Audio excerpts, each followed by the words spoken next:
சக்கரியா 3ஆம் அதிகாரத்தில் தேவனுடைய ஊழியன் யோசுவா தேவனுடைய பிரசனத்தில் வந்து நிற்கிறாரு. வாசிங்களேன், 4ஆம் 5ஆம் வசனம் வாசிங்களேன்.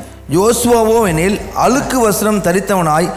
யோசுவா என்ன வஸ்திரம் தரித்திருந்தாருங்க? அழுக்கு வஸ்திரம் தரித்தவனாய் தூதனுக்கு முன்பதாக நின்றிருந்தான். தூதனுக்கு முன்பதாக நின்று கொண்டிருந்தான். அவர் தமக்கு முன்பதாக நிற்கிறவர்களை நோக்கி, இவன் மேல் இருக்கிற அழுக்கு வஸ்திரங்களை களைந்து போடுங்கள் என்றார்.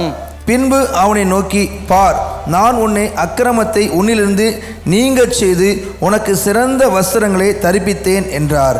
அவன் சிரசின் மேல் சுத்தமான பாகையை வைப்பார்கள் என்றார். அப்பொழுது சுத்தமான பாகையை அவன் சிரசின் மேல வைத்து அவனுக்கு வஸ்திரங்களை தரிப்பித்தார்கள். கர்த்தருடைய தூதன் அங்கே நின்றார். யோசுவா தேவனுடைய பிரசனத்துக்குள் வராரு. வரும்பொழுது அவனுடைய வார்த்தை சொல்லுங்க, அவர் அழுக்கு வஸ்திரத்தை போட்டு வந்திருந்தாராம்.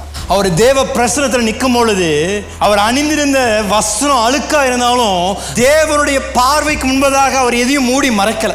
ஆண்டவரே, இந்த அழுக்கா இருக்கிறனால அது மேல நான் இன்னொரு கோட்டு போட்டுக்கிறேன். ஆண்டவர் இந்த அழுக்க பாத்திரக்கூடாது, ஆண்டவருக்கு முன்பதாக நான் ஒரு பாசாங்கம் பண்ணிடுறேன் என்று அவர் எந்த விதத்திலையும் ஆண்டவருடைய பிரசனத்தில் அவருடைய உண்மையான நிலையை அவர் மாற்றலை. அவர் உண்மையான நிலையிலே வந்து தேவ பிரசனத்தில் நிற்கிறார். இது சாத்தானுடைய தந்திரம். ஏன்னா பாவத்தில் விழுந்த பின்பதாக நம்மை மூடி ஒளிந்து தேவனுடைய பிரசனத்தில் இல்லாதபடி அவன் ஆக்கி விடுகின்றான். ஆதாமுக்கும் ஏவாளதான் பண்ணான். அவங்க பாவத்தில் விழுந்த உடனே அது வரைக்கும் தேவனோடு கூட ஒவ்வொரு சாயங்கால வேலையும் நடந்து கொண்டிருந்தவர்கள் அன்றைக்கு தேவன் வந்த பொழுது அவர்கள் காணல.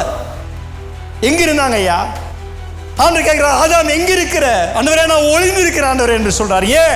சாத்தான் அவனுக்குள்ள நீ ஒளிந்திருந்தீன்னா ஆண்டவர் உன்னை பார்க்காம இருந்துருவாரு, உன் பாவத்தை பார்க்காம இருந்துருவார் என்று அப்படிப்பட்ட வஞ்சனையை கொடுத்து ஆண்டவருடைய பிரசனத்துக்கு வராதபடி அவனை தடுத்து நிறுத்தியிருந்தான்.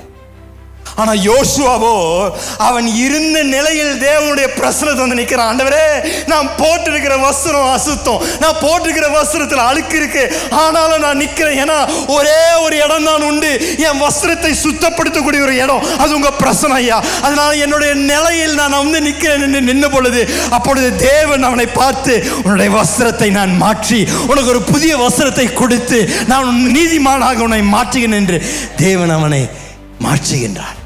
இதுதாங்க ஐயா அவருடைய கிருபை, அவருடைய மிகப்பெரிய அன்பு. இதுதான் நாம் இருக்கிற நிலையில் வந்து அவருடைய பிரசனத்தில் நம்முடைய பாவங்களை குறைகளை அறிக்கை செய்யும் பொழுது அப்பொழுது நம்மை மன்னித்து மீண்டும் நம்மை நீதிமானாய் தேவன் நிறுத்துகின்றார்.